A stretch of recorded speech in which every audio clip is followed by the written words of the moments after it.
Tastes like white gummies. It's pretty good. Oh, okay. Okay. I I also might need did to not- keep an eye out for these again. I also did not realize that their slogan was, when you feel it, you just got bucked up. I mean, okay.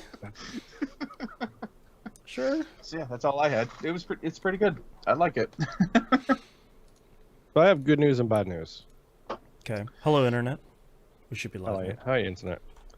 I received a gift, Okay. which is this. Which, if you know what that It's looks a like, you'll know box? immediately what it is. A This is stand? paper. Yeah, I was gonna say, that's a stand. Oh, it's like calendar? a calendar, like a... Is it a dad joke calendar? Yeah, baby, You it's a dad joke motherfucker. calendar. Well, it was nice, everyone. 902 is our last episode. Thanks so much, everyone, for watching. Bye. Hey, actually, before you start with that calendar, what happened to the book that you had? I don't know, it's in here somewhere. Good, that calendar should join it. The bad news Get is, fucked. this is sitting on my desk. The super bad news is, I'm 32 days behind right now. Oh shit! I need so to you're pay- getting I need to- 7 dad jokes a week. Need to pay your cat to eat that. Except, take your pick. There's 2 who would be very willing, and I'll give you a clue. It's the young ones. Because anytime I make a scrunched up paper sound, they're like, hello. I got a lot So of I'm gonna wet fly food with through- their name on it.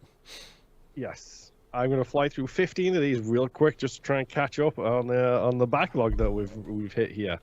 Okay, I'm ready. And they're all day related. Oh, God. So okay. far, the ones I've seen are all day related. What is Corn's favorite birthday? Oh, sorry, favorite holiday. What? Favorite? Yeah. what is New it? Year's Day. God damn it. 1 down. Trying to be strong. January 2nd. Dad, why are you showering again? You showered before the New Year's Eve party. Because What? I haven't showered since last year. Is the answer to that question. 2 down. That's not... The first one was stronger. Did you hear about that the makers of Head & Shoulders shampoo are releasing a new body wash What is it? Is it called Knees shoulders and to Toes? ankles? I was gonna say. I hate this so much. What would AC/DC have been called if all of their songs were about world history? BCAD? ADBC. Close. There's 2 on this page. Ooh. Oh, it's a Saturday, Sunday, that's why. My brother and I laugh sometimes about how competitive we are, but I laugh harder.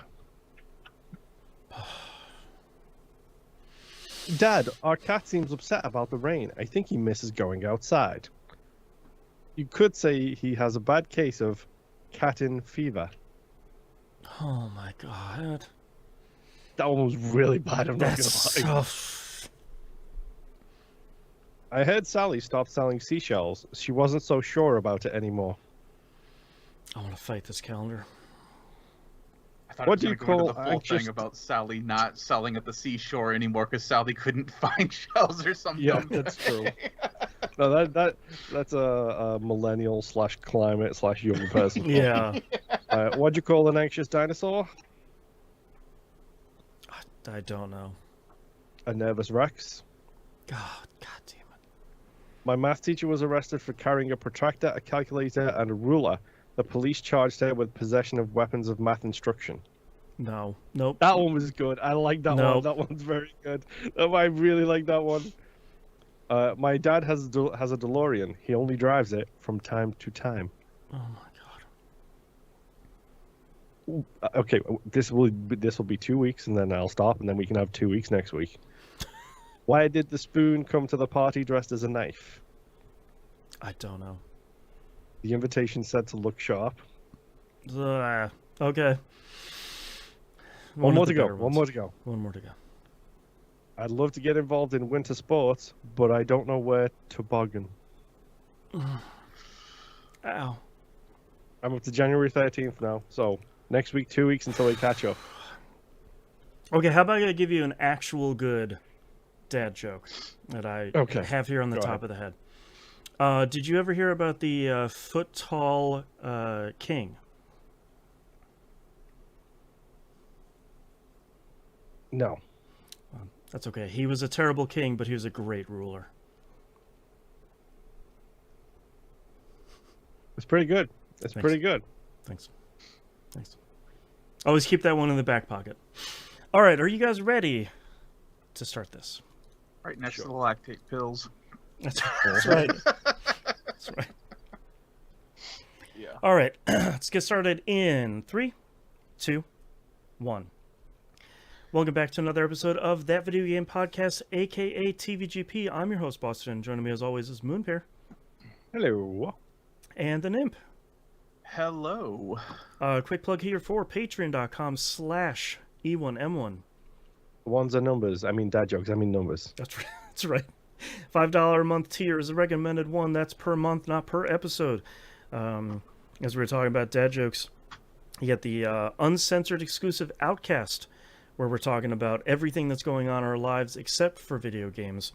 We talk about audio hardware, new PCs, gambling, carrot cakes, Fat Bear Week, working out, dad jokes. That's not even half of the list that I wrote here. I like your show notes for the Outcasts, by the way. They're genuinely pretty good usually. Yeah, that's why I write, you can see it here on the camera. I write here every week, a little column here for the Outcast. Because otherwise I don't remember. Right? You also get early access to We Roguelike It and Critical Misses, and exclusive access to the Critical Misses production meeting. We just had one come out here recently for season 35. We've got a 5-episode season coming up here for season 35, so got some time to catch up on stuff over there. And exclusive access to the Wayward Sons. This is a supernatural TV show watchcast that Moon and the Nymph are going through. All of that over patreon.com/E1M1. Ones and numbers. Quick plug here too. Brand new episode of Picking Up the Pixels RPG Love out right now. If you're listening to the audio version of this, should be in the feed alongside that. Had a really good episode on that, talking about a lot of cool games this month. Also, Citizen Sleeper 2 is out now. That is our current game club game. As a result, we're going to be recording 1 week later than usual. So that episode will be delayed by a week. That way, we're sort of maximizing the time we have available to play that game. So if you want to play Citizen Sleeper 2 along with us, you can do that. If you want to play Citizen Sleeper 1, which you should, it's on Game Pass and PS Plus for free. It's on almost every platform above and beyond that. So go check that out. Moon, what have you been playing this past week? Well, it's really funny that you mentioned that. Because I started and finished, not completed, different terminology. Okay. Citizen Sleeper. Okay. Hey, yo. Uh-huh. You should really go play Citizen Sleeper. Hey, Citizen Sleeper is really good. Like, so... I thought you played it when it first came out. Nope. Okay. Never played it. Oh. This guy. I've played it Well, I know Boston played it, and I played it, I think, either right after he got done playing it or around the same time. I think so. I thought you had played it. No, I it. talked about it a little bit. All right, so this is your first playthrough of Citizen Sleeper, then? Correct. Wow. Okay. You can check out my post on Sunday. On Saturday. My days are all messed up because I took 2 days off work. You can check out my Blue Sky post on Saturday for exactly the notification saying, "Hey, I started this game." Oh boy. So, for those of you who don't know, Citizen Sleeper is a visual novel with RPG mechanics built into it. The developers call it a tabletop RPG, but I think if you're... It really is a tabletop RPG, but I think when you're playing it in a video game form, it seems a lot more like a visual novel. You're going to be reading a lot. It's not an impossible amount of words, but it's very well written. Yes, it is extremely well written. I got my canonical ending. Right. Earlier today. I'm promptly cried. Which ending did you go for without spoiling it? Is it Carl? Carl? No, not Carl. The mechanic? No, Mina. Mina's dad. Yes, Mina, the father-daughter combo. Yes. Boy, that's an ending, man. I got the tickets and journeyed with, and that version of the ending is it's rough, dude. That's tugging all the heartstrings. I think that's the same one I got too. I knew exactly what I was doing when I agreed to that particular ending, because I know that your lifespan is based on a specific thing that you can get, and I knew exactly what I was agreeing to. I was like, it feels right. It feels correct to take this ending. There's 3 versions of that ending, and I think that's the best one. It's definitely the one that bothered me the most, in a good way. Good way for the listeners. There's a really mean version of that ending where, minor spoilers, you can get the tickets and not tell them and leave, and that version is yikes. Yeah. But yeah, I got that ending, and then took a break, folded some laundry because I was just like tears streaming down my face. Took a breather. I was like, no, okay, fine. And the game's not hugely long, so I know I've missed at least 2 or 3 achievements, but based on completing tasks ahead of schedule without doing the thing to help it with. There's an idiot I need to go back and save from himself. We'll say that much. Ugh, yeah. I hate that guy. Yeah. Don't really want to do that, but it's an achievement, so I will. And also, like, we spent a lot of time talking about Citizen Sleeper on Pup RPG Love, because Musum also has picked that back up and started playing that again. And one of the things I like the most, I love Citizen Sleeper. I spend a considerable amount of time thinking about Citizen Sleeper pretty regularly because it's an impactful game for me. One of the things I like the most is, even when you get one of those endings, it will just dump you back in the world and say, like, okay, you got an ending. Whether you kind of like left the eye or did something permanent in the eye or not, the game will kind of, after the credits, will gently kind of set you back on course in the eye and say, like, all right, now you can continue to do more stuff. Which, if you're looking to maximize the time, you do the leave one and then the stay one, because otherwise it locks you out of the leave one. Right. But yeah, that ending was absolutely heartbreaking. In like a really good, like, hopeful sort of way. Yes. Yeah. 100%. It reminded me of a couple of different movies that I've watched that have a similar affect on me, and it's like, yeah, okay, I can't mention a couple of them because I know we have a couple of those on the list for critical misses, so I'm not gonna tell you what they are. It's that bittersweet sort of ending. Yes. Yeah. And I just joined and then refused to join the chorus as my next set of endings. That's an interesting quest. I really like the join the chorus ending. Like, I'm not gonna lie. Yeah. Like, the most. I think it's like the most cyberpunk code. thing. Yes, 100%. I'm speaking in as much code as I can for any listeners who haven't played this. Go play it. It's only like getting your first ending. It's 15 hours for a full completionist achievement run. So yeah, and I think if you play through it once, depending on how wrong you or how fast you can read, it's like 5 hours. Like, you don't need to do every quest. You don't need to get everything. You don't need to buy every house or do every ending. Like, you can just say, like, okay, that's the ending I want to go do. I'm gonna go do that. Yeah, and there's some characters in this game I genuinely love, and some I genuinely am not a huge fan of. The idiot with the bad decisions is one of them. I literally don't even know his name. I don't know. He sucks. That guy. Yeah. Also, not a big fan of the spaceship captain after the way that story went down. Not in the slightest. Yeah, I like how they wrote a lot of characters in this game, because a lot of them are... Not everybody is a good person, and sort of through the nature of the Eye, which is the space station that you've found yourself on, everybody just needs to find a way to survive, and if not, hopefully live. And I think that's one of the most, like, the ship mechanic. She's really cool with the little crew and like her little place she's working I'm working on that one at the moment. That, I think that's a really cool one, but like the captain one is the most like, I'm going to do what I need to do to survive or escape or whatever. Like, that's what I'm going to do, and like I don't care how you feel about it. Yeah, the most annoying part about that was like the thing that caused the issues was the fact that the person stole a ship mine from them, which I literally gave them the day before. It's like, here is a ship mine for free. Right.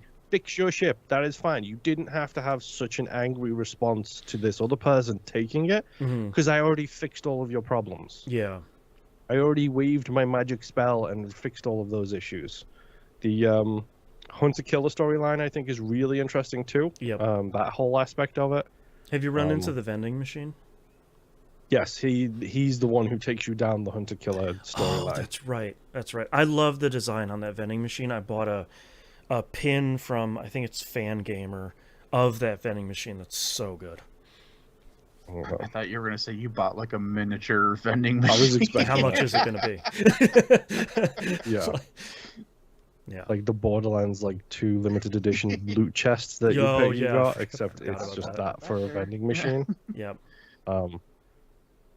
It, like, I wasn't sure how I'd feel because, like, based on people talking about this game, it's very hard to understand how it plays. Like, yeah, there's dice rolls and blah blah blah, and then eventually you can break the economy, which I'm already done with that. It feels so good when that happens. Yeah, it's like, oh, I'm hungry, I can cook myself some food. Oh, I need energy, I'm just gonna go over here and sunbathe for a tick. Right. It's the story's told so well, the characters are so good. It's like, probably should have played this sooner. Like, I'm not gonna lie. Like, it controls exceptionally well on a controller as well. For a game that seems like it was built for a mouse, it really works. There's some stuff where it's like, okay, I just need to get this one node. Moving zones. Yeah, and I can't zones is the bit that bothers me. Figure out like where to get stupid. Okay, now I'm on the node. But that's pretty rare. Yeah. It's, the story's told so well. I love the implications between all of the different factions. The Fang, who you meet right at the start of the game, has got a really long storyline that made me nervous at certain points. It's fantastic. You go play it, like Boston said in the intro. Like, 2 is out now. Yep. Go play 1. Yeah, like, 1 is please. So good. I exceptional storytelling and an amazing soundtrack too. The soundtrack is so good. Yes, I have not been listening to any podcast while I play this game because it has got such a cool ambient background like soundtrack to it. Yeah, it's just like, yeah, okay, I'm in. Like, this is fantastic. I will happily listen to this forever. Amos Roddy did the soundtrack. I just looked, they're doing the soundtrack for the second one too, which great. I couldn't be more excited for that, and now I know that. I would talk about Citizen Sleeper for probably about the next 2 hours, but I 100% agree. People should go play it. And like, if you don't like visual novels, then don't worry about it because it's a tabletop RPG. And if you don't like tabletop RPGs, don't worry about it. It's a visual novel. Don't worry about it. It's fine. And if you don't like that, it's Yahtzee. Yeah, exactly. Like, yeah, it's just like, it's a dice game. It's fine. No big deal. That game is... And I mentioned this too, that the game got 3 DLC packs that sort of... they take just place... about to start. Yeah, they take place after the end of the game, and they sort of... There's 2 pieces of connective tissue between the first game and the second game. Those 3 DLC packs start the connective tissue. There's some that was in the newsletter that they put out leading up until 2, and then that's where 2 kind of starts. You don't need any of that stuff if you don't want to. But those DLC packs are free, and they just got patched in at some point. So, like, those are kind of like post-game... I think it gives you a warning as well when you try and start them. It pops up with a little message saying, "Hey, just so you know, this is meant for late game. Maybe don't do this straight off the bat. And I don't want to spoil some of the stuff they bring up in those packs, but I don't know if they'll address it in the second one, but it kind of made me excited to say, like, okay, are you going to continue some of these threads that you've started in this one that seem like they're extending beyond this game? So, yeah. Also, I find it funny that Boston, who doesn't like survival games, has got no problem with a visual novel survival game, by the way. I'm just saying. I just don't want to, like, punch a bunch of trees to get, stuff to make a wooden axe or whatever. Like, but no, instead you'd rather roll a dice to do the exact same thing. This robot that's dying needs my help in space.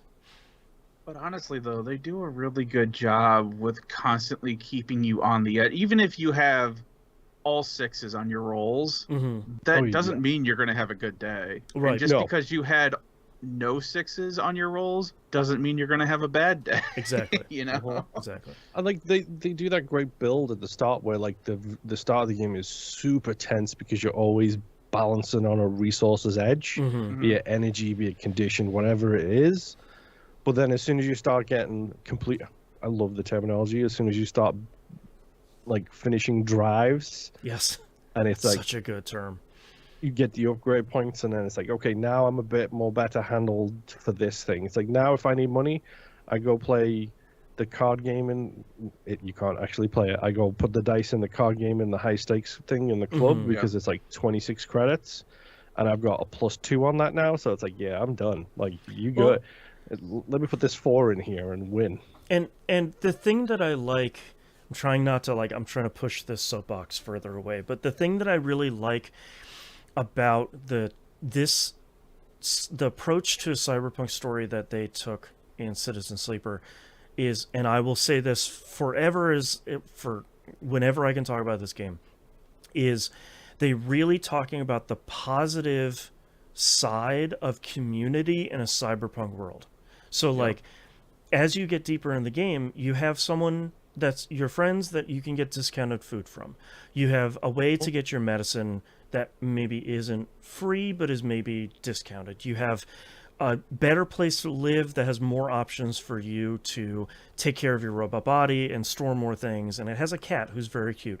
Like, as you kind of gather this found family and you make the Eye your home and you foster a community in this place, the game, because of how the story and the gameplay connects to each other, the game gets easier. It sort of like easier and easier as you get more settled into the Eye, which I think is such a brilliant way of handling the just like getting more comfortable in a space and that sort of socialism. Yeah, like it's the positive part of telling a cyberpunk story of like you can be successful and you can help each other if you treat each other like people and if you take care of other people. Yeah, because this is still a dystopian future. Yeah. It just doesn't have all of the depression with it. Yeah, like well, it does, but it's all on the edges because like that's what I'm saying. It's like you're not everybody living in it like how everyone makes it. Where everybody is affected by the corporations, but this is a corporation, quote unquote, corporation-free zone. Right. And it turns out the people who are playing with the corporations are the people who are trying to screw everybody over. Well, and like it's no more clear than in the Lem and Mina storyline, where the corporations are definitely not your friend in that storyline. And you as a sleeper, so for anyone that hasn't played it, a sleeper is someone who a rich person has essentially copied their consciousness into a robot that is... It's not even necessarily a rich person. It's also indentured servitude. True. Yeah, it's also indentured servitude, but like in this game, there's kind of like there's always an undercurrent of like, who am I a copy of? Like, am I a copy of somebody rich? Am I somebody that needed a spare body? Am I just meat for the grill, for the mill? Like, am I just a body to do work? And like, there's no better example of you being this like tool of the corporations other than your robot body being alive. And needing this medicine from the corporations to keep you alive. Yep. Yeah. It's great. Citizen Sleeper is fantastic. Mm-hmm. I'm going to stop talking about it because I want to keep talking about it. And I haven't even started the second one. Like, we've got a game club for that coming up soon. I know. I want to. Don't even. That's a 5-star runtime game club. Everybody better get ready. I'm gonna go ham. 100%. Yeah. Just waiting for Boston to start fighting people. It's like, why did you decide to go that choice. way? Yeah. Yep. So my second game, I started and completed Maquette, which, as of 2 days ago, is no longer on Game Pass anymore, which is the reason for the quick. I need to start this and finish this real quick. Go spend some money on Maquette, please. I have it on my wish list, and I will pick it up as soon as it's like on a decent sale. It feels really bad here to incite the name, but Citizen Sleeper very much gives me What Remains of Edith Finch vibes in the story, but it's more written storytelling rather than visual and audio. Maquette is visual and audio, What Remains of Edith Finch vibes. Right. The mechanics of the game is you have a mini construction model, which is also the real world that you are interacting with. So it's a puzzle kind of game. So basically you find a little model of a bridge, like Boston's seen in the video, you put it in the model, and then that bridge appears in real life for you to go out the door and cross that bridge to get to the next objective. I remember this game. Yeah, because the model is like, it's the representation of the building that you're in. So yes, your manipulation of the model manipulates the building full size. Yes. Yeah. Correct. And it's like a little hub, and then it's 4 like cardinal directions off it with different zones. And basically the game is telling a story about a relationship. A relationship that did not end well. So it tells the entire process of that relationship from meeting, and each chapter is a different point of the story. So it's like meeting, it's like a bigger relationship, cracks are starting to show, then the relationship ends, and then the depression that follows. And each chapter, it changes that world that you're in to different models and different puzzles. Nice.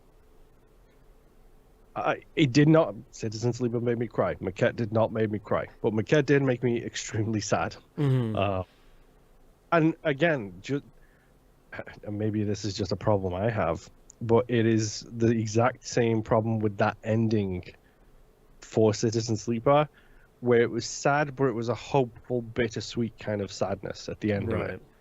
Apparently, this is just my bittersweet summer or winter, as the case may be. Right. Yes, bittersweet winter, which is kind of funny because that's exactly what winter is. But it tells this story so well. And then I was like, this voice acting is incredible.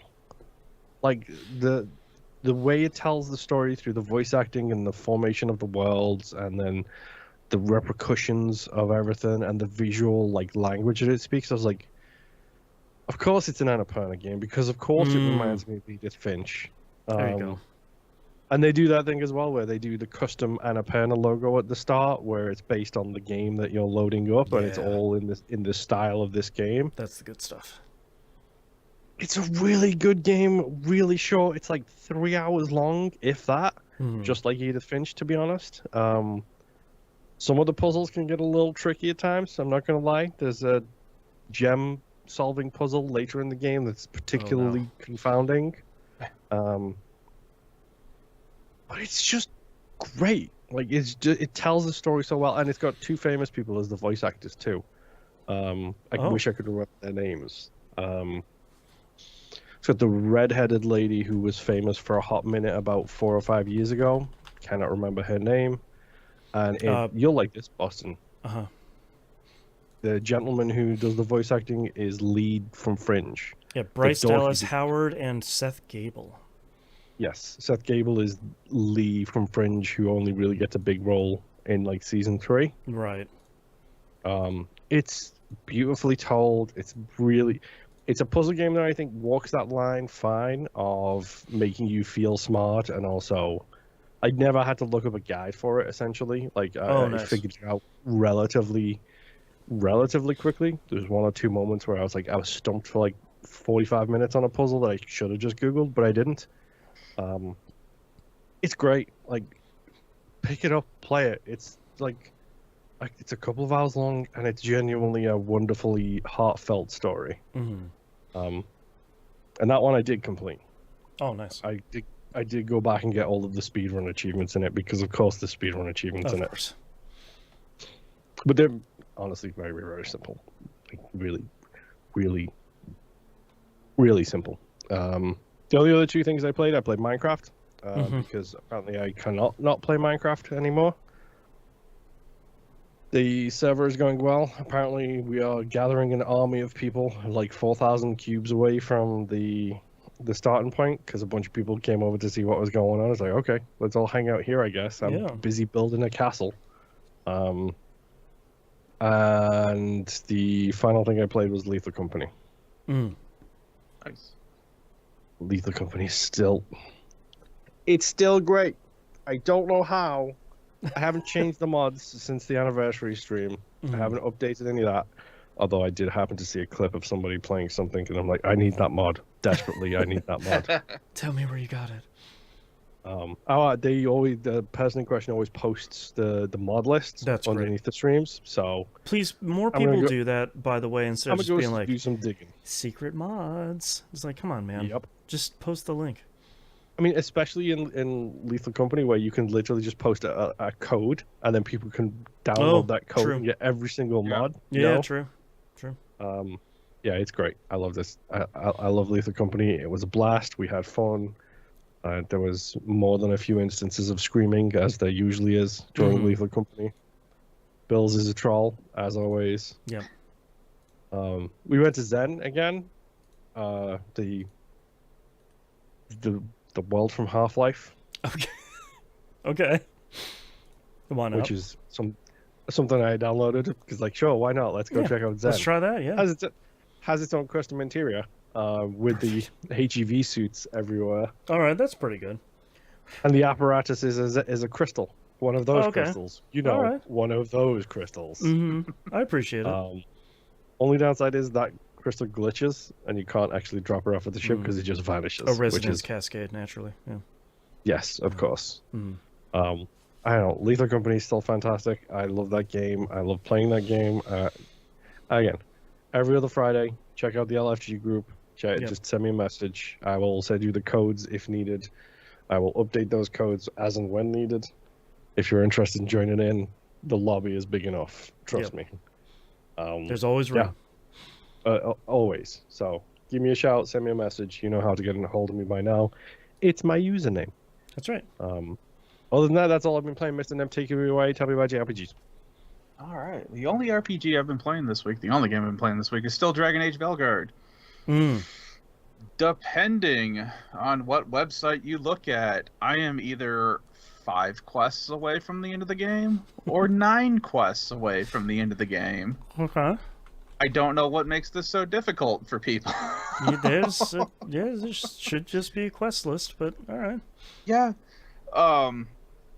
I have been completing a ton of companion quests and a bunch of side quests and stuff, so my hope is that I will have this game beat by next recording. Okay. I guess we'll see how many more things pop up between here and there, but this game has really grown on me quite a bit. The more and more that I play it, the more and more I kind of enjoy playing it. A lot of the stuff, even like the main quest, like if I just come in and do a main quest, that's usually like 30 minutes, 45 minutes. That's not too bad. Of gameplay, so I feel like I've accomplished something, even though I've only played for a little bit.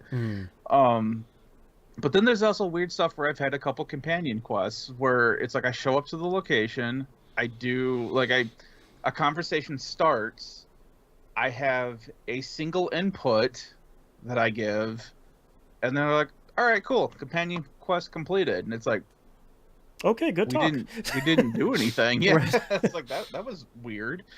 But a lot of them have been a lot more in depth. I am getting to the point now. All the characters have there's like a bond rate, bonding number, whatever that you're trying to get up as you get through the game.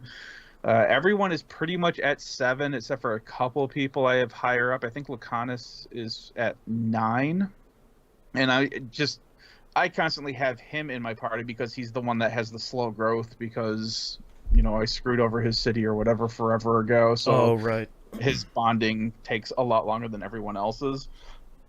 From looking stuff up online real quick, it looks like the maximum bond level is 10 for each character. You max out your social links. Yeah, exactly. Yeah. And I also have for Harding, I don't know if I completed all of their companion quests, if they didn't have as many as everyone else, but so far they are the only character that I have... Oh, geez, I should have looked at it. There's like a skill that they unlock, and they're considered... I think it's called like a heroic action. And they have like this emblem now above their portrait that shows that I've completed, you know, everything for them kind of thing. And so far, Harding is like the only person, even though I've been rotating out everyone and everything, they are the only person that I've completed all of their companion quests, it seems like, because I haven't had anything new come up. So I'm guessing it's a little shorter than everybody else's, because everyone else, it seems like you complete a main mission, and then there's like a bunch of other side stuff that you can do, which I've been doing, or you can just move on to the next main mission. So I am now level 43. I have fought many dragons in a game called Dragon Age. Yep. I've also fought quite a few archdemons, which are also dragons. Sure. It's been interesting how they implement these dragons. Like, in all of them, you've always fought dragons, but I think it was the first game was the one that they told you about how archdemons are like more powerful dragons that are tied to the Fade, and they're blighted. And I've come across one of those so far because your whole objective is that you're trying to take out those 2 gods that escaped. But the problem that I'm kind of having with the story is that they have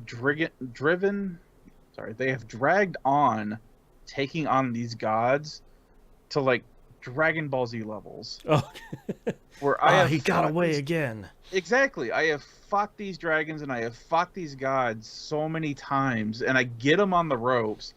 And then it's like, oh, the last trick that I have is that I disappear. I see you're not ready for a real fight. It's like, come on. The last one, the last fight that I had, I actually killed 2 dragons fighting both of them at once.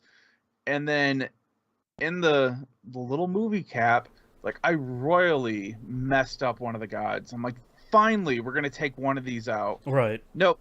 Other one shows up and like slows down time or whatever for a moment. Yeah, and they have like this whole conversation while everyone is like slowed down, and then just as the spell is about to, you know, deteriorate, the 2 gods just disappear. I'm like, come on, guys. So, it's that aspect of this has been kind of annoying, where it's like, I've fought these things like so many times, I just at least want to kill one of them at this point. Right. So but outside of that, the story with the companions has actually been a lot of fun. And I think that's actually what's been drawing me back a lot. I have noticed that a lot of the companions have started to kind of not pair off, but there's like in a relationship, but there are definitely some companions that like each other's companies more than other companions. So you'll start to see them mingle with each other back on base a lot. Like the witch lady from the first one who absolutely hated the night guy. Organ, yeah, who absolutely hated him, and if you ever had them in a party together, they would just snipe at each other the entire time. Right. Yeah. I get that every once in a while. They not necessarily being snipey like that, but like they'll just be random conversations where it's like they'll be like, "Hey, you could have done this a little differently," and then another character's like, "Oh yeah, what's your great wise decision?" And then they say something, and they're like, "Actually, that wasn't a bad idea," kind of thing. So, there has actually been, because I've had Lucanus in my team a lot, and I've been switching them out with I've been switching out the third party member just with whoever's companion quest I'm doing at that time. I had Emmerich in my party with Lucanus, and Lucanus is the one that also has the spite demon that's tied to his soul. And Emmerich all of a sudden just starts talking, like having a normal conversation. Nobody else in the party is even engaging with him. And then all of a sudden I'm like, I think he's talking to Spike or Spite. And then Lucanus is like, Emmerich says something, and then Lucanus is like, wait, you can hear Spite even when he's not trying to, even when he's not taking over me. And Emmerich's like, oh yeah, we've just been having this pleasant conversation this entire time. Yeah, we're friends. And Lucanus is like, I am so sorry. I did not know you could hear him. So you get like fun little stuff like that. Where it's been really cool hearing all of this, and I think they've done a really good job with a lot of that. Black Emporium's back. Oh, okay. Wow. This is just like a random thing that showed up. You do like a side quest and then it pops in. And I think this was meant to be something a lot bigger in like some of the earlier designs when they were trying to make this game whatever they were trying to make it. When it was slated to be a live service game. Yeah, I think this was supposed to be like the market that you go to spend your real money currency in. Right. Because this has its own currency that you use it on, and I'm not exactly sure. I need to look up how you get more of the currency for it, because I didn't have a whole lot. But when you go in there, though, you find like fun little notes where it's like the Black Emporium, if nobody remembers, it's basically the catch-all for like weird, mysterious curio objects. And the shopkeep is a skeleton that's contorted on a chair kind of thing. And if you walk around the store, you can see that the shopkeeper has been keeping notes of my party. And there's certain things, there's certain party members that he likes, and there's another party member that he doesn't like.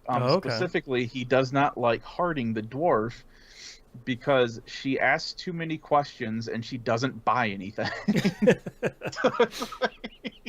Pretty all right, cool.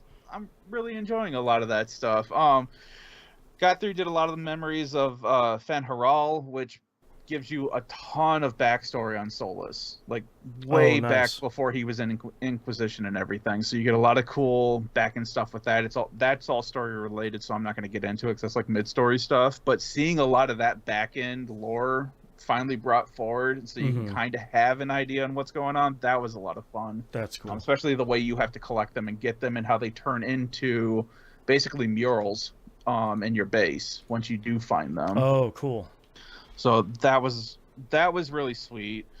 Yeah, other than that, I just keep popping in for like 20-30 minutes, kill a bunch of dudes. I'm like, cool, I feel like I've accomplished something, and then I move on from there.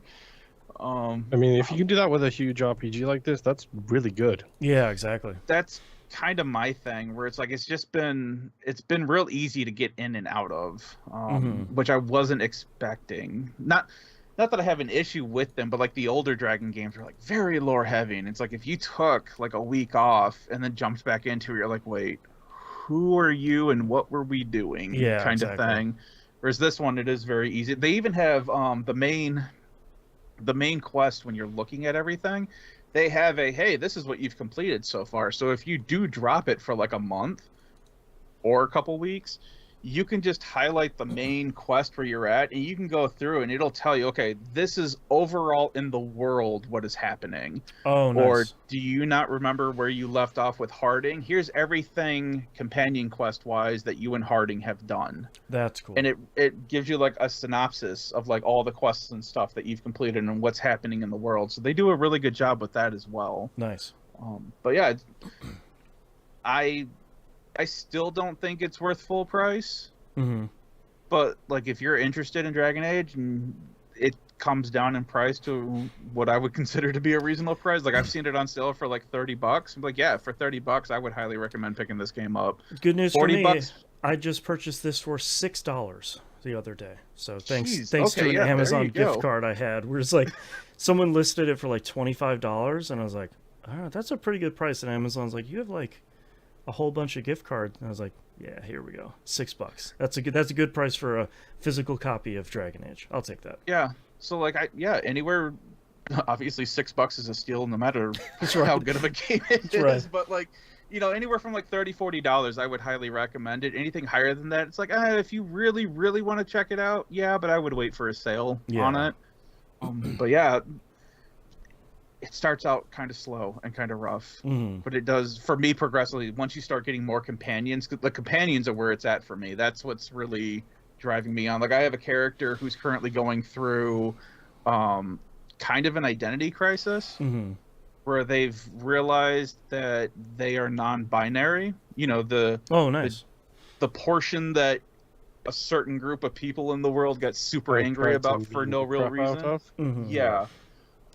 That story has been very interesting because you have a hand in helping to either cultivate,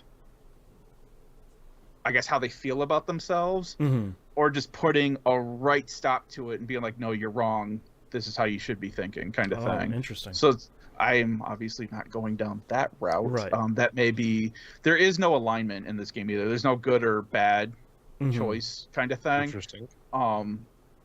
But I would definitely consider, if you try to stop this character from advancing, I guess I would call it, or going down a normal route for them, that kind of feels like something you would do in an evil playthrough kind of thing. You're pulling the right trigger on the 360. Yeah. So yeah, but other than that, it's a lot of the character development has been really great in this game, and that's pretty much what's allowing me to really, really enjoy this game. The main overall story has just kind of been all right. It's serviceable. It works. So, but that's all I've been playing this week. Hopefully next week I'll have it beat. There you go. So. All right, the only game I played this week is Metaphor ReFantazio. I'm going to be honest with you. I had to sort of pull myself and force myself to play this game. I've been playing a bunch of our Wii Roguelike It game as well, but that's a different show. But I felt myself kind of slipping on this game a little bit.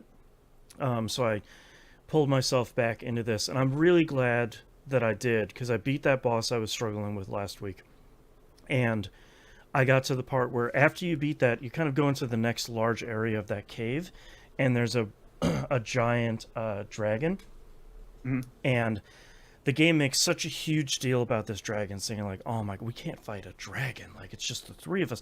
How could we fight a dragon? You got to sneak around and don't fight any of the other enemies. And they even put you in a little animation of you like hunched down and hunkering and like sneaking around. So I just walked right up to fight the dragon. That's exactly what I did. I saved and walked back. I was like, I want to see how hard this thing is going to be. I didn't even save. I was just like, everybody says this dragon isn't as hard as it's going to be. I beat that last boss pretty handily. I'm just going to go fight this dragon. And even the game is like, oh my God, what are you doing? We're fighting a dragon. What are you doing? You fight it, and every enemy has like a name when you highlight them in the game. And this one was, I'll never remember the dragon's name, but it's basically like lesser fireworm. And I was like, okay, I'm just gonna use ice on it. Like this had, and using ice is like, oh, that's the it's the weakness. How could I destroyed that dragon? Like, that was not nearly, and I'm just playing on normal difficulty. That was not nearly as hard as I was expecting it to be for like a kind of optional boss in a dungeon. That was my funny thing. So I'm like, you guys keep saying dragon, and the name card says worm, and even lesser worm at that point. This is not a dragon. Yeah, like... is it worm with a Y? Yes, of course. Yeah. Almost all the... Exactly. Almost all the voice actors from this game are from Europe, so like it's definitely a worm with a Y. Which I gotta say, a lot of Scottish and Irish voice actors in this game, which is really great. You almost never get that. Which is definitely fairy with an IE, not fairy with a Y. Exactly. So. Yeah. High fantasy. Yes. But what I really like in the dragon that you fight, which if you're watching the video version, it's on the screen right now. And there's also an optional thing you can do in the first kind of proper dungeon, which I'll get to here in a minute. I really, in this game, I really appreciate the rewards that it gives you. It's not just like you fought this super boss and you kind of struggle with it, or you solve this big puzzle and you get a ring that gives you plus 0.5 defense. Like, none of that defeating this dragon gets you a bunch of items, and one is like a sellable item, some sort of gem that I think was worth like 6,000 of the currency, which was a lot. And it gives you a sword for one of your classes. And I think the sword took my damage from like 66 to 110. So like it was that sword carried me for a while. Like it's a huge upgrade, and and there's a similar thing in the first dungeon too, where you like solve a series of puzzles and you kind of do this like platforming puzzle, and then at the end of it you pick up this thing, and it turns out to just be a really good accessory. And I really like when RPGs do that, where it's not like, oh, you opened this secret chest and it gave you 2,000 money. It's like, no, I have that. I don't need any of that stuff. Like, I need you to give me a cool piece of gear. And going through the like quote unquote trouble of doing that actually did give you a really good reward, which I do really appreciate. So I got through this dungeon. I got back to Grand Trad, and go to the. So at the beginning of the game, in like the opening cutscene, the king gets assassinated, and you know who it is. It just shows you, like it shows you who the bad guy is, and he's very much like a Griffith-looking dude. Like that's very clearly the bad guy. You make it back to the capital for his funeral, and it kind of goes exactly how you expect it to go. I'm not going to spoil it, but come on, there's really only one way that it's going to go, until I remember that I'm playing an Atlas game and a giant thing shows up in the sky, which I'm also not going to spoil, and it's like, aha, yes, right, an Atlas game. Okay, sure. Things are going to get super weird. In a way that I think is really cool, because that is the vehicle that drives. If you've heard anything about this game, you've heard it's a game about elections. Like, you are trying to raise your popularity, you're trying to get elected. And my question was always like, for what? And the game is very clearly like, for this really weird reason, for this giant thing in the sky, here you go, raise your popularity. And it's like, oh, okay, cool. That makes a lot of sense. Okay, sure. So a lot of those, that stuff was really cool. I still really like the design of the humans in this game. I think that's a really cool, just monstrous thing that I see them every time. You should check out Scarlet Nexus then. Yes, I should. I do have Hulkenberg in my party now, who I don't know who does her voice. Nico? At least now I know why he retired from Formula One. That's right. That's right. Not him, no. But I don't know who does her voice though. Whoever her voice actor is doing like 250% voice acting in this game, and it's so good. I don't recognize the voice at all, but they're incredible, and they are like dancing on the line of like really selling this character, but it never goes over the line of being like scenery chewing or cheesy or anything. It's really good. They're definitely speaking in the old tongue, though. Yeah, a lot of these and thous and verilies and stuff like that.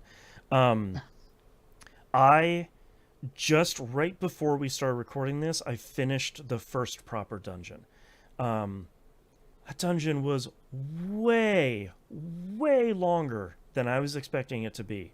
And it does the normal Persona SMT stuff that does, where it's like, all right, you got the main quest, you have to do this thing or prevent this thing or make it to X day on the calendar, and you have 8 days left to do it, and you know, doing certain things is gonna progress time, which by the time that you get past the funeral stuff, that's where I had to look it up, that's where the demo ends. So if you're playing the demo of this game, you have like 3 to 5 hours of gameplay to go. Like that's a really long demo. But as soon as that demo ends, the game just turns you loose in Grand Trad and just says like, okay, now you can skateboard on a sword, which is ridiculous. And like you just go adventuring, go exploring. You have this goal to do, and you have X number of days to do it. Just start adventuring. Here's a bunch of side quests. Here's a bunch of people to talk to increase one of your 5 kingly attributes. Yeah, whatever your like royal attributes are. It has a name I will probably never remember. And it just turns you loose in a way that I really like, because if you look at a lot of Atlas games, some of the SMT games notwithstanding, it's the Persona 4 problem of like, all right, you're 7 hours in and you still don't have, you can't decide to do something at the end of the night. This game, thankfully, once you get out of that stuff, it's like, yeah, here you go. Just start doing side quests, start doing stuff. And I really respect how they have displayed in this game that you're going to do something that spends time. Because it's the usual thing of like, you can do something in the morning and you can do something at night, and that'll be your day. And if you go into the dungeon, that takes up an entire day. And if you go talk to somebody, or you're going to go do a side quest or something that takes time, number one, Gallica, or your fairy friend, will usually say like, this is going to take some time. And then when you get the like the little display on screen of like, yes, I'll help you, or no, I have other things to do, it'll have like a little stopwatch next to it that says this is going to progress time. Also, there's a lot of anime in this game. Like, there's a lot of animated cutscenes. It looks really good. It looks really good. It's surprising how much there is. But I went into the dungeon, and I'm trying to prevent the way that I always want to play these games. And I'm really trying not to do it of like, I'm going in the dungeon and I'm just not fighting anything, and I'm spending all my resources, and I'm getting to the final boss, and I have no MP and I have no items, and it's just a slog. So I think by the time I've beat the final boss of that dungeon, I think I had spent 7 of the like 14 days that I had available. Because the thing in these games is, it's always like, oh my god, we have to stop this thing from happening. You only have 14 days. That's a lot of time in a game like this. Like, that's not... I was able to make it through like a third of the dungeon every time I would go in. And if you look at all these walkthroughs, it's like, on this day, go into the dungeon, completely finish it. The next day, you have to do exactly what I'm laying out so you can get 100%. It's like, I don't want to do that. Like, if I'm going to play a second time, like if I do New Game Plus, I'll probably do it that way. But for the first time, I'm going to fight every enemy. I'm going to open every chest. I'm going to explore every room. Like, I'm going to take my time to do this. And by the time I got to the final boss, I was fairly well equipped, and I had a good battle that I didn't steamroll the boss, but I had a pretty solid battle there that didn't feel like I was kind of on the back foot the entire time. Yeah. The overworld fighting too makes it so much easier to grind. Yes. And you're not using MP when you're doing the overworld stuff anyway, so that helps out as well too. But yeah. And they did a really good job with that system, being able to switch between command and overworld. I really like that, because I definitely don't want to fight bosses in overworld at all. So and so much of this game is just, it's really fascinating to see them kind of continuing to grow. It's very much like RGG, the company that makes the Yakuza games. You could see them learn from each previous game that they're making and really grow. It's not just like, well, here's fantasy Persona. Like, it is that, but it's so much more of this kind of amalgamation of SMT and a lot of their dungeon crawling stuff and Persona, and like all this stuff they've learned throughout all their games. They've kind of distilled it and made this game so much better than kind of a sum of its parts. That it's really impressive. And I've only played, 10 hours maybe, and like how much of that is pause time, I don't really know. But like even at this point, I'm really glad that I kind of pulled myself back to this game to really kind of. I hesitate to say that I forced myself to play it because like it's a video game. I'm gonna have fun with it, but like I really wanted to get back to it, and now that moment where they turn you loose in Grand Trad and they're like, here's just a bunch of side quests, find some cooking stuff, discover gold beetles, all this stuff. And I'm like, all right, now I feel like I'm in having that thing of getting as deep as you can into the dungeon before you're out of MP and out of items and like you're like threadbare, finding the next save room, going out, having dinner with the crew, and then kind of like rinsing and repeating. That still feels that flow that Atlas has really nailed, that still feels really good. And this game's just really great. The music's really good too. Oh my god, the music's the music so good. in the library. Yes. That's one that I've been just let it go. Yep. Yeah, and I think my only complaint about this game is, and this is not a major complaint, is I wish the frame rate was more stable. There's some parts of Grand Trad where like the particle effects from like the magla in the air is too much. There's a bunch of stuff in the dungeon where you like turn a corner and it just gets choppy. It's not bad. I'm sensitive to that stuff in general. So it's not bad enough to like give me a headache or make me dizzy or anything, but it's one of those things of like, yeah, all right. Like if you made this look a little worse and it's ran a little smoother or whatever the trade-off would be, I'm not a game developer, I'd still be okay with that. Like this game still looks really, really great.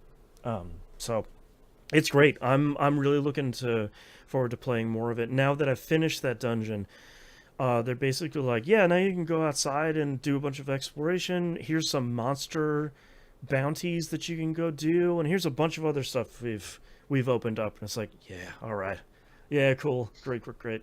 I will say too, with the attributes, your royal attributes or whatever they were calling them, I spent most of the game evenly leveling those up and managed to max them out with plenty of time before the end of the game. Right. So it's not like Persona or like SMT where it's like, okay, I need to focus on one of these at a time. It's like you can evenly do it and you'll still be fine. So I feel like they give you a lot more room to kind of breathe and figure out what you want to do. And speaking of Persona, they have a fun twist. When you look at some of the like Persona 3, 4, and 5, I don't remember if it's in 1 and 2. But when you're like fostering social links or you're doing things that will increase your attributes, there was always that thing of like, if you did it on a rainy day, you'd get the 3 little notes and it would get the most points. Or if you did the right answer during your social link, it would increase the social link progress to the max. What I like that they've done in this one is, if you give quote unquote the right answer to somebody when you're talking to one of your bond like partners, it just gives you mag, which is, there's 2 currencies in the game, money and mag. Mag is used for the like learning new job, they call them the archetypes. Learning new ones of those, or unlocking things, or like progressing in the kind of archetype tree. They give you a bunch of those for doing the like quote unquote right answer. It doesn't progress the bond faster. I think that's a really fun kind of twist on that, of like, you don't have to have like the social link correct answer cheat sheet here to make sure that you pick the right, like none of that. It's just like, yeah, you get some extra mag. I'm sure halfway through the game I will have the majority of the mag that I need. I'm probably overflowing with it, because you would think that, and you're wrong. Okay, because like part of what made me think of that is really early on in the game, they're like, hey man, this dude over here with the mask on, he'll just trade you mag for money, and the worse the weather is, the better the exchange rate for that becomes. So if it's a rainy day, you're going to get a ton of money for mag. I was like, dang, I'm probably going to be swimming in this stuff. So it's kind of interesting to hear that the answer to that is no, not really. You'll hit a point where you can start getting to better areas to grind, and then mag isn't such an issue. But like I got to a point when I was doing the side bosses where I had to grind specifically for mag so that I could get specific passives to make my life way easier fighting these side bosses. So but yeah, it's like, but also too, like I said, if you find an archetype that really works in an area that you're enjoying the grind, you don't have to switch it out, because you'll just once you hit that cap again, it'll just give you the item for 1,000 mag, and then you can spend that however you want to spend it. Such a smart system for I was gonna say, they do a lot of good things with this game. So I really like it. I mean, it's like a foregone conclusion that I'm going to like an Atlas JRPG. They're like one of the best in the biz for a really long time. And this is just, like everyone said, this is and isn't fantasy Persona, but it really is, in the way that, like, everybody's been saying, if you didn't like the high school setting in Persona, if you found that kind of not to your taste or like a little too childish, which I don't blame you, but you liked the kind of what that did for JRPGs, you should really check out Metaphor, because it is that with a much more kind of mature, robust adult story, and not in the like violence and like nudity sort of way. It's telling a kind of more complex, more political story that I think is really interesting. So I'm looking forward to kind of, especially now that the training wheels are off, like kind of doing side quests and doing monster hunts and grinding and doing dungeons. And I finished the first dungeon, and they're basically like, all right, here's your next, you have X number of days until the next thing, here we go. It's like, all right, cool, yeah, we're getting into the rhythm. So I like it. Metaphor ReFantazio, check it out. All right, that's all I've been playing this week. Let's take a break. Yep. In the bathroom really quick. All right. Okay. Let's see if there's any news stories. Check out my fundraiser and see if there's any news stories. See if there's any last minute breaking news. The Switch 2 is out. Ha ha ha. No, it's not. Yeah, Shadow Drop, yeah. I don't know, like, I really need them to have this console come out, because, like, I'm so tired of all these, like, news sites and blogs and everything being like, what are the features you want to see on? What does it mean when certain games won't play on the Switch 2? What games do we think aren't going to work on Switch? Shut up. Shut up. I want to know, is like, are they sticking with the cartridge? Like, we know that you can play, a Switch 1 cartridge on this, but are they sticking with a cartridge for the Switch 2 kind of thing? I bet they'll do the thing that they've done before, where it's the exact same form factor as the Switch 1 cartridge, but has like a little dangly bit off the end of it that prevents you from putting it in the Switch 1. I bet they'll do that again. I want them to go back to like Nintendo or Game Boy Advance cartridges. Oh, there you go. Bigger. Why don't we just go back to UMDs? UMDs that was great. Also in the back of my mind, where I'm like, just make it UMD. Who cares? Yeah. What's Sony gonna do? Sue you? Come on, man. Yeah, seriously. You got that Nintendo money. But then I also wonder too, is like, wouldn't it be crazy if Nintendo was like, yeah, the Switch 2 fully digital? Right. Like, you can put the Switch 1 discs cartridges in there, but like, yeah, we're not making Switch 2 version. Yeah, I wonder. That would be crazy. I wonder to me, when, if ever, Nintendo would do that, because it seems to me that so much of Nintendo's market is the kind of like Target, Walmart, Best Buy, like the big box retailers of like, I'm going to go and I'm going to get a box with a cartridge in it. Like, that still seems to be a lot of, partly because the Nintendo store on the Switch is so terrible, like the performance, not even like the content, just like the performance of getting into the store and purchasing something from it is so bad. But like, well, I don't know. The other reason that makes me think they wouldn't do that is just because they only just recently discovered that you can tie purchases to an account. Right. And it wasn't that long ago where it's like, hey, I just bought a second 3DS because my old one broke. What do you mean I can't transfer my online titles to this new 3DS? It's like, It wasn't that long ago. Yeah, I wonder how much. I wonder how, because Nintendo's been, for the Switch 2 stuff, pretty early on, they're like, hi, you need to get your Nintendo Online account situated, whatever they call it nowadays, because they've had like 4 of them.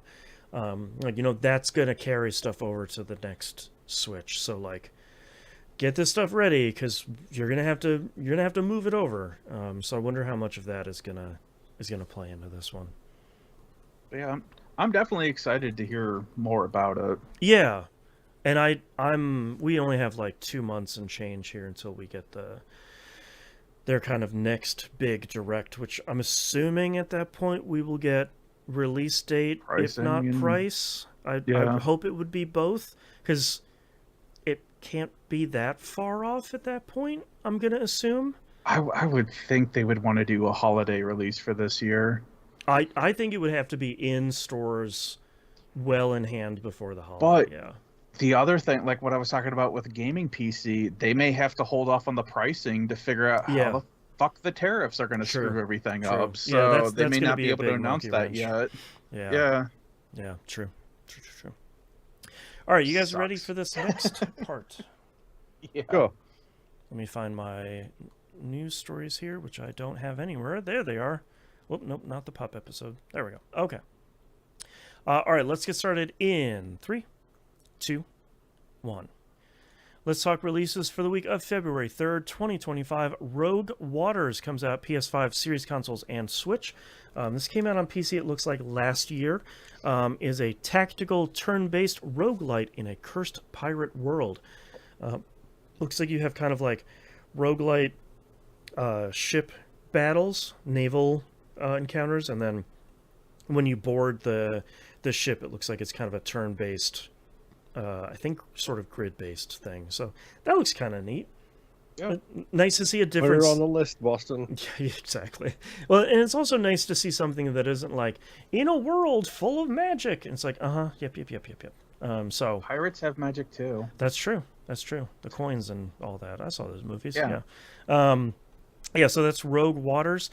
Rift of the Necrodancer comes out on PC this week. This is the Crypt of the Necrodancer spin-off, but this time it's a rhythm game, which looks pretty fun. All of those clone hero players are going to be real happy. That's true.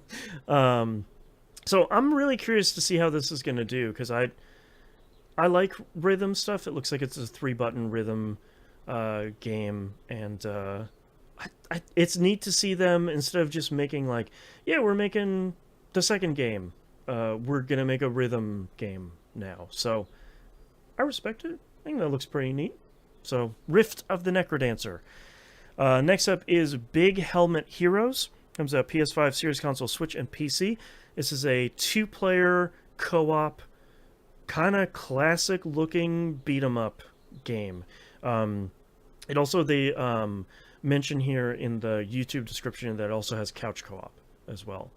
So if you're looking for just like a 2-player kind of regular beat 'em up game, I don't know the last time I've seen one that's kind of been like, all right, yeah, cool. So Big Helmet Heroes. It kind of reminds me of Castle Crashers in a weird way. That was one of the things I was thinking of just like, yep, you and a friend just hitting the square button and just smashing a bunch of enemies for a couple hours. So that looks cool. I think that looks neat. Momodora Moonlit Farewell comes out PS5, Series consoles, and Switch. This came out on PC, I think, a year or so ago. This is a pixel-based Metroidvania, which I've heard these games are really good, and I have not gotten around to them yet. But I don't know why people really like them, but I've heard people really clicked with the first one, and this one seems like it's really good as well. So I could go for Metroidvania, maybe. It's been a while since I played one of those. With Hollow Knight Silksong's release coming any day now, right? Yeah. Anyways, that's that game. Last game here, Keep Driving, comes out on the PC. They call this an atmospheric management RPG about life on the open road. I've been keeping an eye on this game for a couple of months now. I think this game looks super cool. It is a 2D side-scrolling kind of car-based adventure RPG thing where you're managing inventory in your car, kind of like Resident Evil style, and some of that inventory is also people that you're kind of like picking up as hitchhikers or people you meet or stuff like that. It looks really cool. I need to keep in, once this game comes out, I want to see if this has controller support. I really hope it does. I like that you can apparently pick a Volvo 470 because that was a vehicle that my family had for years. Oh, really? And that thing just would not die. I think it was maybe like a it's 1990 Volvo 470s. Maybe it's a good choice for this game then. You've got a car that... it also seems to have some light roguelite elements of like you're kind of doing a run. It doesn't seem like it's a super hardcore roguelike, but don't quote me on that. They're not really pushing it. Yeah, they're not really pushing it as that. So that's Keep Driving. Keeping an eye on that one. Anyways, talking about car games here. Let's talk about our news story this week. Forza Horizon 5, out of nowhere, very casually announced for the PS5. Coming out spring 2025. Xbox says that the PS5 version of Forza Horizon 5, developed by Panic Button in partnership with Turn 10 Studios and Playground Games, have the same content as the Xbox and PC releases of the game. Previously released car packs, as well as the Hot Wheel and Rally Adventure expansions, will also be available for purchase. I had to go look at who Panic Button is, Panic Button Games, because that name sounded familiar, but I didn't really recognize them. They've been doing port work for a lot of really big games for a really long time. They did Warframe, Forza Horizon 4, Doom Eternal, Jedi Fallen Order, Apex Legends, a ton of other really big kind of major games that they were doing either port work or kind of port assistance on. So seems like if there's a studio that is going to do a porting job for this that isn't Nix's, because Sony owns them now, if I remember correctly, sounds like this is probably a pretty good studio. They did the Forza Horizon 4 port to Xbox Series X. Right. So I think if you're looking for a good studio to do this, that seems like it's gonna be a good chance to be successful. Crossplay will be available. Looks like day one, which will be great. I am very, very curious about... I'm going to buy this day one because Forza Horizon 5 is really great, and I had a whole lot of fun with it. I'm also very curious to see for this as one... like the first of... The Indiana Jones Great Circle game will come out before this on PS5. But this, for me, is going to be a real easy, direct comparison between here's how this game runs on my Series X, and looks and runs on my Series X. The reminder that this is a Dolby Vision game. Here's how it's going to look and run on my PS5. I think this will be a really good, for me at least, a really good side-by-side comparison of like, this is a game you've played for way too many hours. If it's going to be a good comparison here, there's no better game to use. Yeah. And this game's great, too. If they release a physical version of this, I would just have to buy it just so that I have a PS5 copy of the game. There've been some games I've bought where it's just like, okay, yeah, I have this game, and it's in a PS5 case, which just tickles me quite a bit. I know there was like that, because shortly after this was announced, the rumors ran rampant, and there's like a lot of people talking about Halo coming to PlayStation. Right. I don't know. That's just whatever it is. But if that happens, that is definitely a game where it's like, I'm buying it because this is PlayStation on the box and it's Halo. Right. Yeah. And Xbox has been pretty honest about out there. They're asking Phil Spencer about like, hey man, is Starfield gonna show up? And he's like, yeah. I mean, we're not saying no, but yeah, you can pretty much read between the lines on that. No, I mean, welcome to late stage capitalism. Yeah. You don't make money by withholding content anymore. Yeah, and like you're not the days of making exclusives should be behind us. yeah, and like you're also not making money on hardware anymore. Like these consoles cost a bajillion dollars, and they're only getting more expensive, and they're making less money for Microsoft and Sony. So your only solution is going to be, well, yeah, let's put more of our stuff on other platforms, which is great. That's something we've been rallying against for years of like, why aren't these games available on more platforms? And we live in a capitalist society long enough to know that there is a specific reason. Exclusivity has done really well for console manufacturers for a very long time. But with Microsoft, I think that time is over. And especially with Microsoft being on the back foot this generation in a pretty significant way, and everybody being on the back foot compared to Nintendo, who's kind of running their own race. Like you need to sort of get these games on multiple platforms, and we've never seen that be more blatant with Microsoft announcing the release date for The Great Circle and saying like it's coming on Xbox here, and then in February it's also coming to PS5. It's like, dang, okay, you're not even like pretending this is going to be a console exclusive for X number of months before.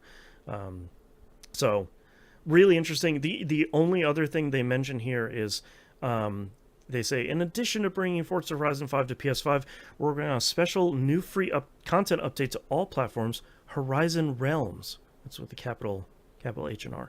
Realms will give players the chance to explore a curated collection of some of the community's favorite previously released evolving worlds, alongside some other surprises. Stay tuned to our channels for more details soon. I totally forgot about this evolving worlds thing they tried to do with this game, where it's like, it's the Lunar New Year, there's a bunch of decorations, it's Christmas, there's trees around. And Christmas one was pretty fun, doing the stadium stuff with that. Yeah, like a lot of those were pretty interesting, but a lot of people were like, cool, I just started playing and that stuff hasn't been around for a year or two. Is that some stuff coming back? And Xbox was always like, yeah, I don't know, don't worry about it. So it sounds like there's going to be some capability for that stuff to come back here too, which will be nice. So if more they people... do like a selectable seasonal event, just like they do selectable season passes, great. Yeah, exactly. And like, I think it's the system they have in this game. I think they tried it with some of the previous ones where you're filling out those little squares in the game, a square grid, your accolades or whatever. I think it was accolades, and they had like some other stuff too. I think filling out that stuff and doing those optional objectives, I think it was really interesting, especially of like, in under 5 minutes race from this point to this point. I thought a lot of that stuff was really cool, so hopefully that's an easier way of getting access to that stuff. So we'll see. I'm super excited. If you haven't played Forza Horizon 5 before, it's really, really good. And there's a ton of stuff to do in here. There's hundreds of cars, not even counting the car packs and DLC things they put out. The Hot Wheels pack was really good. The rally thing was fine. That wasn't maybe my favorite one. But a lot of stuff is really cool. And they kept adding a bunch of like, what were they calling the ones with the like, it had the helmet on it and you did the like, I'm racing in a movie and here's like a storyline, or I'm carrying a photographer around and here's like a bunch of storylines for that too. Oh, like the side one, like they had the one for Donut and stuff like that. Yeah, like I don't remember what they called those, but they kept adding a bunch. Influencer one. Yeah, the influencer one was great too. Like, so they had a bunch of those that they put in. So I'm curious to see, number one, how much is this going to cost? How much is the packs and the passes going to cost and all that stuff. So we'll see pretty soon. Pretty excited. So. Yep. All right. That's all the news stories we have. That's our episode this week. Thank you so much, everyone, for listening. If you'd like to visit us, you can do so at tvgp.tv. Everywhere to find and follow us is on the right-hand side of the page. Patreon.com/E1M1. Ones and numbers. $5 a month tier. Fun for a $5. That's the recommended one. That gets you everything. Anything above and beyond that is greatly appreciated. If you can't support us financially, totally understand. Another great way to support us is go to the YouTube channel. Like, comment, subscribe over there. Anything on the public feed. has a video component to it as well. Usually it's just us talking about these games, and there's some footage in the upper right-hand corner. But even if we don't do a live stream for stuff like We Roguelike It, Critical Misses, Picking Up the Pixels, RPG Love, this show, all of that stuff has a video version of it as well. And also review the show, rate and review the show on whatever podcatcher you have. If you have a positive review, you have a negative review, please keep that to yourself. And that stuff really does help more people find the show. I think that's about it, and my voice is given out, so we'll see you all next week. Bye. Bye. All right, Nimp. What titles do you have? I have took a break, folded some laundry. I already waved my magic spell. My Bittersweet Winter. One of those crystals. Fairy with an IE, not a Y. Ah, right. An Atlas game. And my last title, Pirates Have Magic Too. All right, Moon, what do you have? Exceptional storytelling. He's a jerk. Bittersweet Winter. His bonding takes longer. And Worm with a Y? Question mark. The only one I personally wrote down was My Bittersweet Winter, which I feel like is kind of our front runner here since all three of us wrote it down. Are there any other ones that you guys sort of felt strongly about? No, I'm good with pretty much anything. I think we should go for My Bittersweet Winter. It's also fun to say that I'm saying it a bunch of times. I'll circle it. I am ready. Oh, dang. Ready. Oh, dang. Professionals. All right, starting in 3, 2, 1. This is That Video Game Podcast, episode 902 for February 3rd, 2025. My Bittersweet Winter. Coming soon, the Maudlin Summer. Don't forget your sun lamps. My wife is always tickled because whenever my kid gets really hungry and she gets like super emotional, I say that she's maudlin. It's always this like, I hunger. Oh, I'm so hungry. Like it's such a good word. All right. Thank you very much, everyone, for listening and watching. We do greatly appreciate it. Hope you had fun. Hope you have a good week.